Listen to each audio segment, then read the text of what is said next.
Hola, buenos días. Vamos a empezar con los keynotes y para empezar tenemos hoy a Samuel Akesson,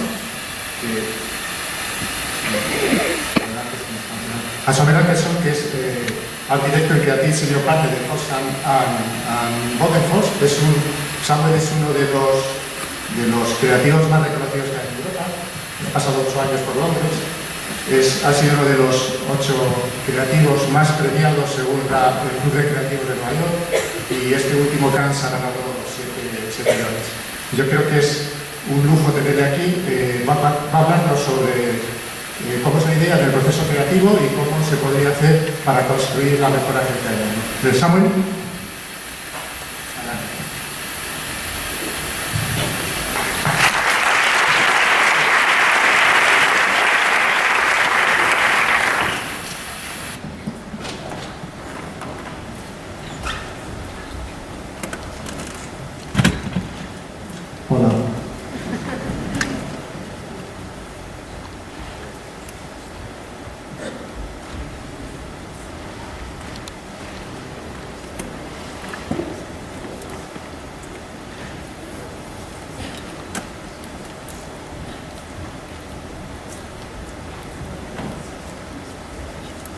So I just lost some sound.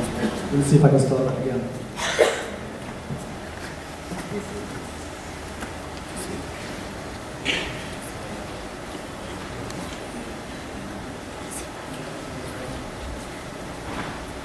It's okay. My point is really that I don't want to talk about this today. This is an ad we did a couple of years ago, but I'm here today to talk about how we work and how it's a little bit different from most other advertising agencies.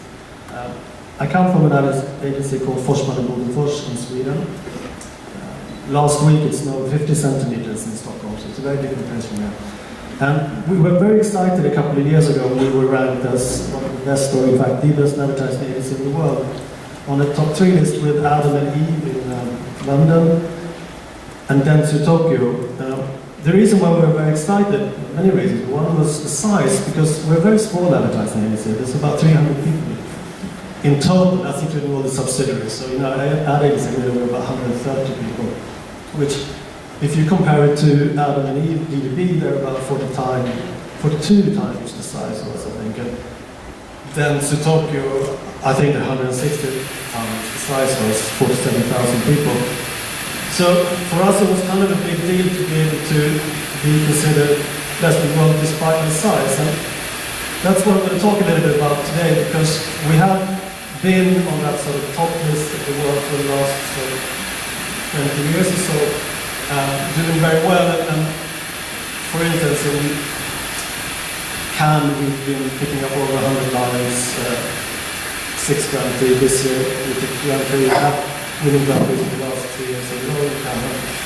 I know it's a little bit of a strange way to start a talk. It's kind of bragging, but I kind of want to just set the context of who we are and what we've accomplished, because it doesn't make it worse to download how we work, how we manage to get to that point.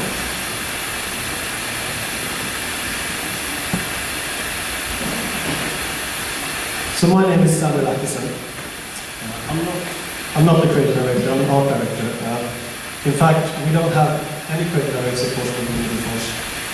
And that's what I'm going to talk to you about today, how we've set up our company to become sort of as focused as possible at creative work by doing it a little bit differently, we believe, from most other ad agencies. We all want to do really great work. I think, despite what industry we're in, we're focused on doing the best possible work. And usually you say that the key to doing good work is talent and really hard work. And I think that's true, for sure. But maybe even more important is the context and the surroundings you're in. I know that I'm going to do the best work possible if I'm in a place where I'm listened to, where my opinion is valued, where people who are probably better than me still believe in me when I make mistakes, people that I look up to are willing to listen to me and constantly notice me. Because if you consider the opposite, if you're constantly worried and afraid and not really sure or confident about your place in the company, you're very likely to start focusing on the wrong things and become sort of nervous and scared, which is probably the completely wrong sort of environment to be in if you want to be creative and do something that is quite different. If you want to be at the point where you sort of dare to make that leap and do things that are unconventional, you need to feel safe and at home. So that's the sort of environment we were trying to create. I'm going to show you an example of that. A piece of work we just did recently. I know that the client was a bit worried when this script was presented. This is for a sports brand that we were launching. It's started by Zlatan Ibrahimovic, which is the most famous footballer in sort of Swedish history. When the client heard the copy of this ad, I know that he was concerned. He felt that the young sort of female target audience would probably not connect and that it would feel a little bit too aggressive and probably not the right tone of voice. But when the two young women who wrote this script talked it through, he understood that if they believed in it, then it was probably the right thing to do, and it turned out a little bit like this.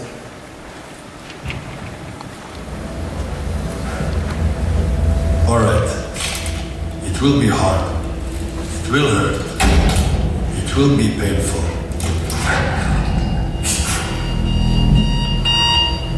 But giving up is never an option. Don't ever obey the need to stop. Who will fight to the end? I will. There will be doubters, those who say you'll never make it, those who say you don't have the body, the skills, or the talent. Feed on those, rip out their tongues, and let their words be your meat. Who will prove them wrong? I will. Go gladly into the lion's den. Make it your battlefield. Leave them bleeding on the ground. Conquer what has not been conquered. Play them, beat them, surprise them, never show weakness. Who will conquer? I will. No one can deny. No one can defy. No one can tell you who or what you can be. You write the rules. You will sweat, cry, scream, bleed, because you will never go home. Never give up. Who will be the champion? I will. No hunger will make you stronger, faster, better. Don't fool yourself. Only one thing can take you from A to Z. You!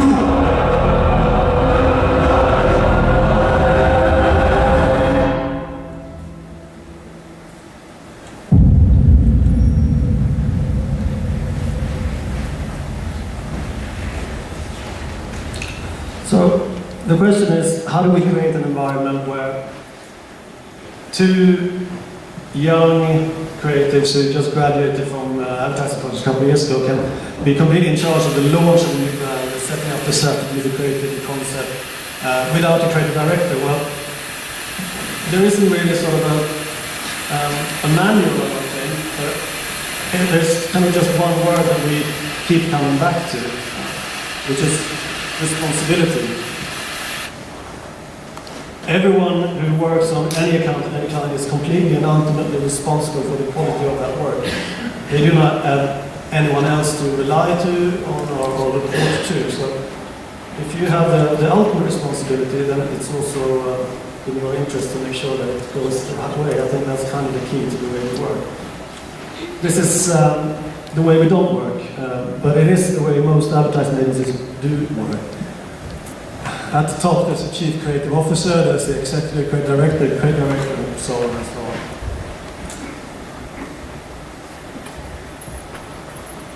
In our company, it looks a little bit more like this. We don't have creative directors, everyone is either an art director or a copywriter, we all work alongside each other with no one reporting to anyone else, no one in charge of anyone else, no one in charge of anyone else's work. Everyone just works alongside and together. We've kind of looked at the traditional way of setting up an advertising agency, but in fact, most sort of companies in any industry, and it looks a little bit like this. Let me explain. The setup of an ad agency has looked the same pretty much since the 1950s. Really since advertising agencies were invented, when the idea of a company doing ads were invented. It's kind of created like this. The very best creative is put on top, becomes the chief creative officer. Then the sort of best creative becomes executive creative director, someone just underneath them. At the bottom is the rest of the creatives, artists, copywriters, and the ones down here, they show their work to the next level. Next level show their work to the level above. Which means that really your client as a creative in this system is just a level above you. All you want to do is make sure that someone who has a fancier title than you likes your work. The actual client doesn't really exist in your mind. You just want to make sure that your work passes the next hurdle. Hopefully you might get out there somehow, somewhere. We don't believe in that model. We cannot change it completely around. On top of the chain is the creative teams. The teams are creators, but they're also the team consisting of an account director, maybe a planner. It's a team of maybe 3, 4, 5 people. This team is completely and ultimately responsible for the work. They are the ones coming up with the strategy, the concept, the idea. They present it to the client. They're responsible of the budget. They are the ones making the work. Underneath them, we have different support functions. We have a finance department, we have IT people, we have designers, we have producers, and so on. And these people are there to make sure that the teams on top can do the best possible work. That little dot down the bottom, that's our CEO, Eric. He's really just the ultimate support function. He's just there if everything else goes wrong. We don't have any other boss than the client or the task, the project at hand.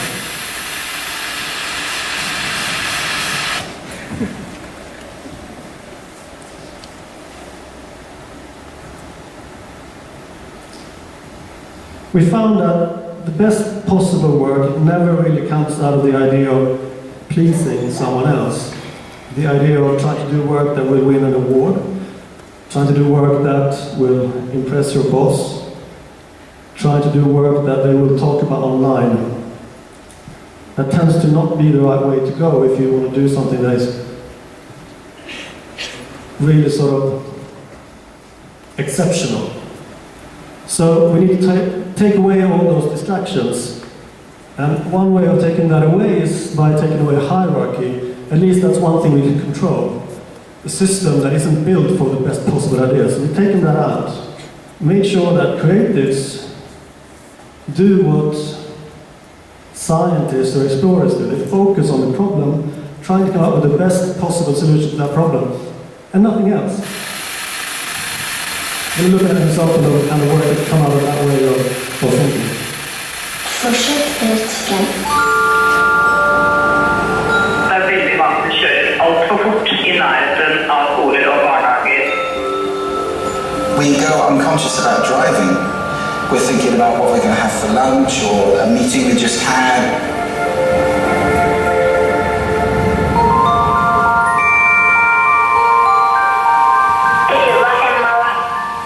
If aja hiljaa navigaattorisovellus on kuin mikä tahansa ääniohjattu navigaattori.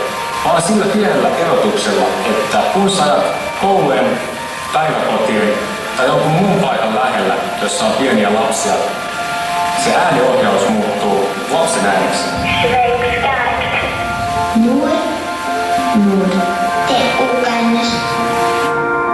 Jag tror inte man kan skrämma folk med fel attityd till att köra bättre. Speciellt när det är obetänksamhet som gör att man kanske kör för fort. We are programmed to care for children. So when you hear a child's voice, it will have that immediate effect of putting you in mind of looking after children. There's an association there already. Bremselängden blir mycket längre hvis man kör i 50 istället för 30 och hvis det plötsligt står ett barn i vägen så gäller det att man stoppar så fort som överhuvud möjligt. Olisi hienoa, jos autoteollisuus hyödyntäisi ideaa ja implementoisi sen kaikkiin navigaattoreihin. the child giving me directions, it will have an immediate visceral, physical, cognitive, behavioural effect. I think it's an excellent idea.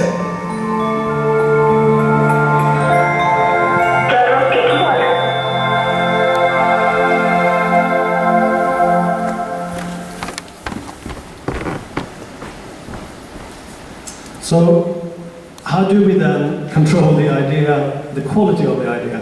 That's ultimately and quite often the sort of the job of the creative director, and that's an important job because someone's got to make sure that the quality of the work coming out is as high as possible. Great. Well, ultimately responsible is, as I said, the team.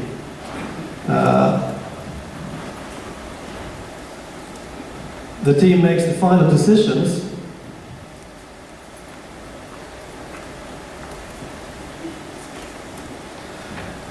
and they also have to be able to sort of take care of every aspect of the work. So even though it's a fairly small team, we don't sort of take away jobs that are traditionally done in bigger ad agencies. It really just means that everyone has to work a little bit faster and a little bit better.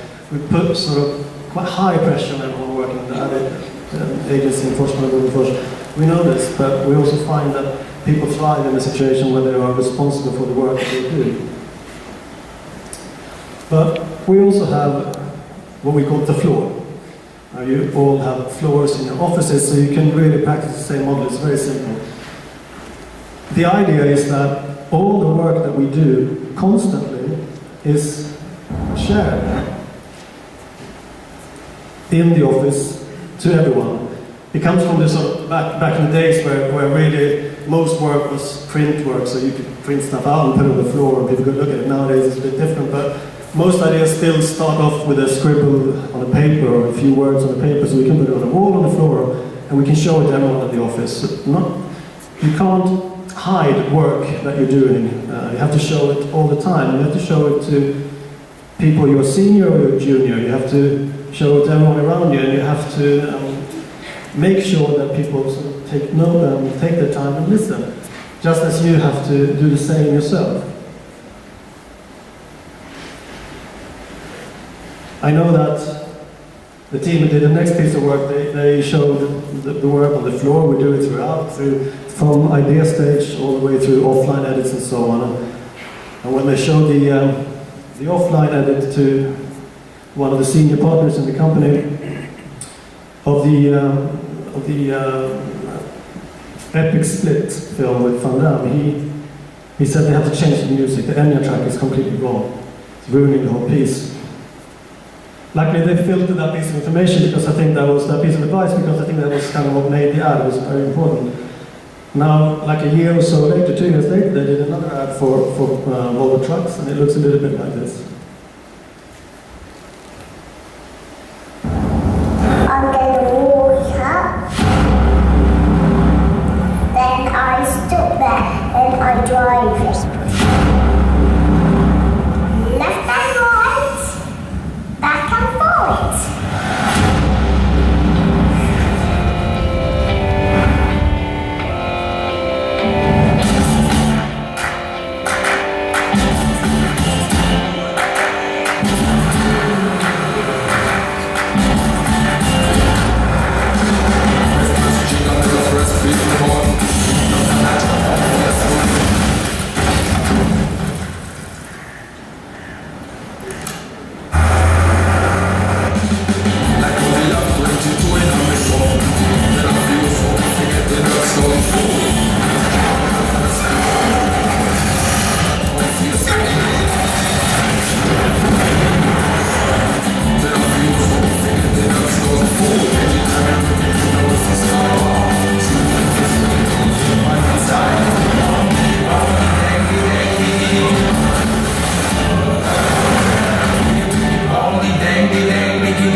think that's a very good example of how 4 or 5 people that are really talented become sort of even more talented and do better work than they usually would just because of this support system and the way that we work.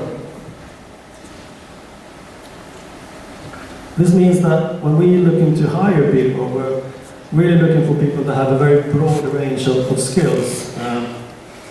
That's tricky and difficult because we want the best possible people in every field, the very best possible creatives, but it's kind of not enough. We want them to be good at everything. They need to be entrepreneurs and really be able to run the whole business and understand the strategic part of it as well. This puts sort of high demands and high pressure, I think, on everyone working in the agency. But we find that people become even better when they have the opportunity to not just be a creative or just be a strategist. It seems kind of ridiculous in a way to divide people's way of working into those two sort of aspects. We find that the very best strategists are those who really understand the creative work. The very best creatives are the ones that are, in many ways, strategists. In fact, it took quite a while for us to set up a planning department, or not a department, but to start working with planners in the agency. Simply because we weren't sure how to use them. Now, planners are fantastic, very important, and we have great planners at the moment, but it took a while for us because we were so used to the creatives taking that responsibility. And even though a planner might be sort of working on the brief and understanding the bigger scope of the task, the creatives kind of start working already because we have that mindset, and we try to have that mindset throughout. Another part of this way of working is that we have no departments. Everyone just sits together. This is some of my colleagues back in Stockholm. The idea is really to just facilitate conversation, dialogue, make everyone feel more secure in what the whole agency does and feel involved in what the whole agency does rather than just focus on what they're doing themselves. We also don't have fixed creative teams. I think this is quite different from most other ad agencies where you have 2 creatives working as husband and wife, brother and sister very, very closely. We swap around constantly, so there's a fixed team on every client, but as a creative, you're probably working on 3, 4, 5 clients, depending on where you are at the moment. And that means that you work with different people constantly on those different accounts. Again, this really sort of helps build confidence. I think you know that you're not relying on a specific person to do the job you're doing, the work you're doing. But it also just builds a sort of an environment in an agency where everyone feels very involved in everyone else's work. You get to a point where any work coming out of the agency, you feel somehow a little bit responsible for and proud of it, it's great. Or you feel like, shit, that should have been better, it's not good enough, and you're not going to point fingers at anyone, and you're just going to feel like, well, together we can do this better, we should be able to raise the bar even further. We're going to look at another piece of work right now, and this is an example of how I think really good work can come out of a team that only just works together on one single account or one single client. Even though they just do this one together and not sort of know each other super well the way you might do if you work in different constellations. They do really great work, and this next piece actually won Grand Prix in Cannes a couple of months ago, a few months ago. Most of what is grown today is treated with pesticides. That's not so healthy for the environment, but does it really affect us? Meet the Palmberg family. They don't eat organic food. Det kostar mer än vanlig mat. Det blir en stor skillnad när man är många i en familj. But for the next 2 weeks, the Palmbergs are going to eat only organic. Before they begin, urine samples are taken from each of the family members. And it turns out they have a number of different pesticides inside their bodies. Vi hittade framförallt insektsmedel, svampmedel och stråförkortningsmedel. Vi äter insektsmedel. Ja, äckligt. Ja. So, everything in the kitchen is replaced, and they begin eating only organic. Then, another round of samples are taken, and now almost all the pesticides have disappeared.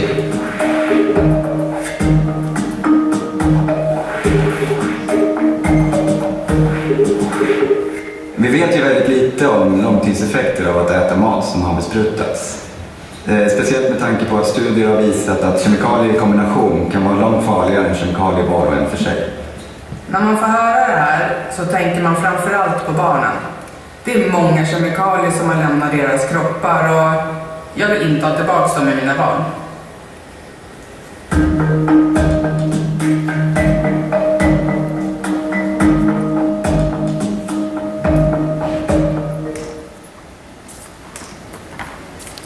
So I'll be talking a little bit about how we work and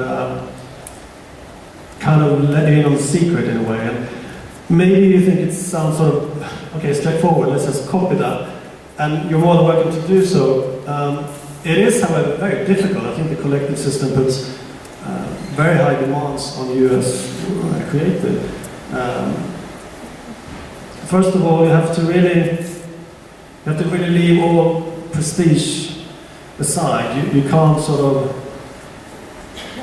feel that your work or the way you're working is somehow better or more important than anyone else's. You have to really come down on a sort of base level every day and be willing to show yourself from a not very flattering position. You have to show bad work to your clients. You have to show that you're not very good at what you're doing because all work is kind of shit in the beginning. And you have to show that to everyone. Look, I don't know if this is any good. What should I do? You have to start there. And that's difficult. I think for anyone, and especially maybe if you're a creative and you're working on that sort of, you're trying to work on a world-class level, then you can feel kind of embarrassed and shit about doing bad work. So that's hard. But you have to show all the stuff you're working on to your colleagues.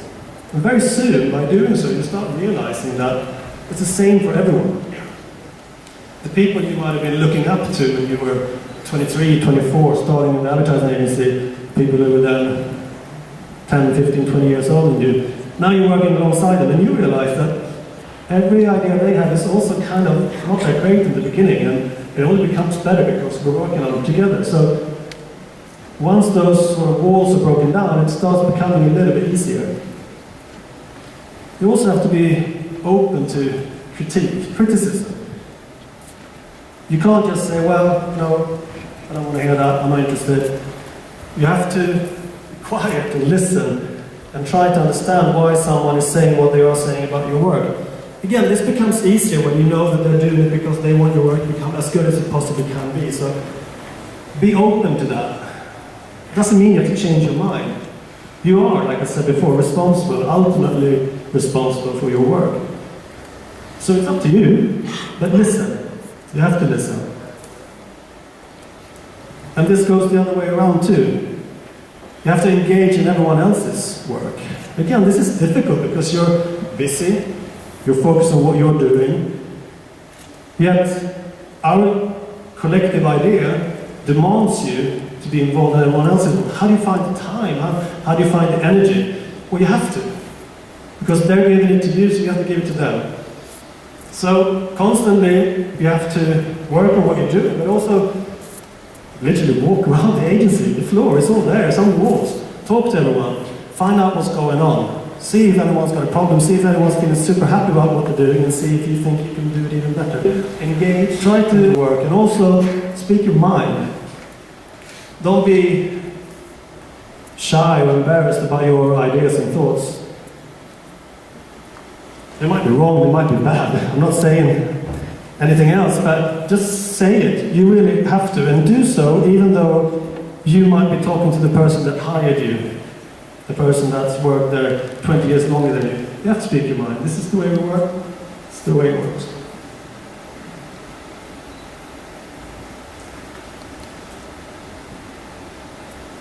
Finally, two things are very important. You have to keep learning. You can't sort of get to the point where you feel like, well, I know how this works now, I'm done. You got to constantly keep learning, and be open to new ways of doing things.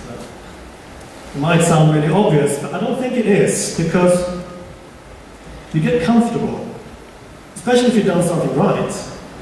You want that big award, or everyone loved your ad that was on TV last week. You're done. Well, probably not. You've got to keep learning, and you've got to really sort of keep trying to do things differently from the last time you did them. You really have to be prepared to change your mind about what is the right way of working, what is good work. Because it changes constantly in our industry, in the world. If you work in advertising, wherever you do, what was true a week ago might not be, probably won't be true a week from now. So it really comes down to you to be prepared to change your mind.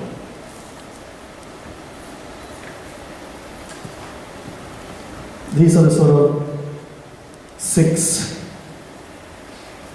lessons or rules in our manual.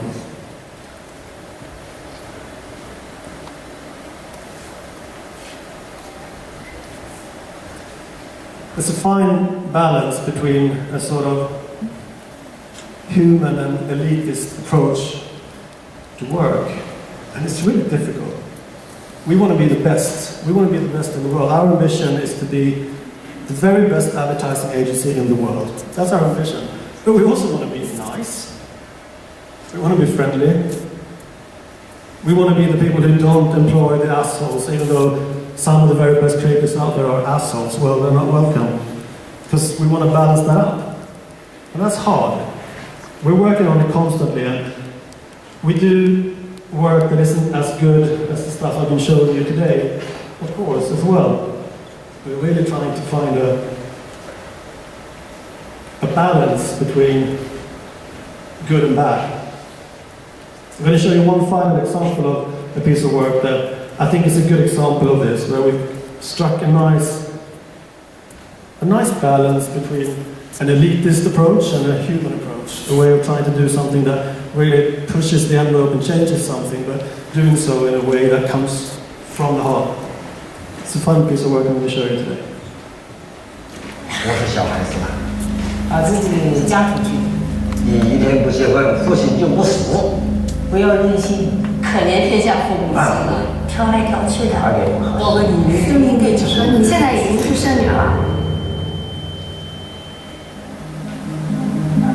剩女这个词给人的感觉就是剩下来的女人。给我的感觉就是说，其实好像25岁以后还不结婚就是剩女了。可能会被别人说，或者被家人催，或者有一些社会的压力吧。所以过年回家是压力最大的，因为全部人都会在问你，你都多大了，还没结婚呢？你年龄也不小啦。他们就可能觉得，就是在中国这个社会，就是一定要结婚，那才是一个完整的女人。你还在城外的感觉。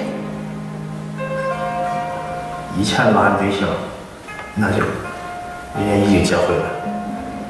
我个人认为，我不太喜欢人民广场的相亲角，然后可能都是父母，然后拿了一个女儿或者儿子的介绍，然后放在那边。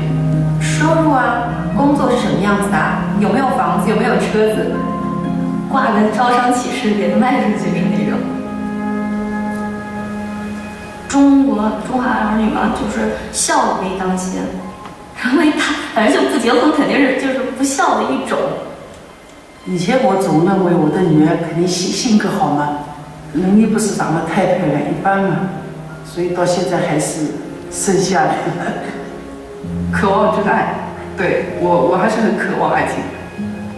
赶快把它解决好老三吧，也不要太残忍了，对吗？也许想要放弃找自己喜欢的、适合的也挺好。你说要真正找不到，也是我们老两口的一个心病。可能这个我比较自私，我想跟他说对不起。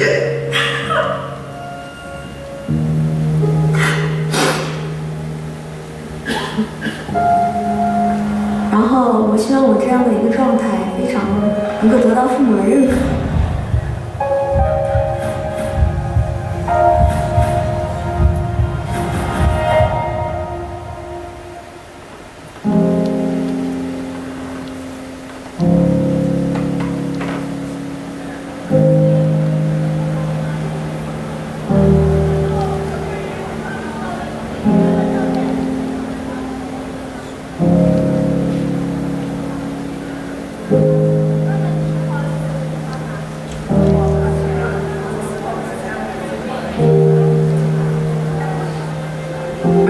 一个人，就是幸福、快乐、自信的，然后好好过。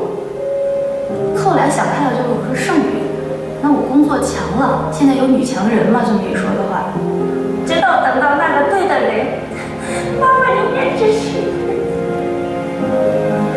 对于自己生活这件事，我是很开心的，然后很自由，我也享受一个人的状态。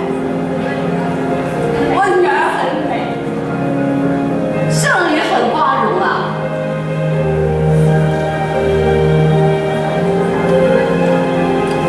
独立人也应该活得很精彩的，这就是我的想法。他如果觉得单身的也蛮好，我们还是会尊重他的。是优秀的女孩啊，剩男要努力呀。自信，独立，热爱生活，不错的一位女性。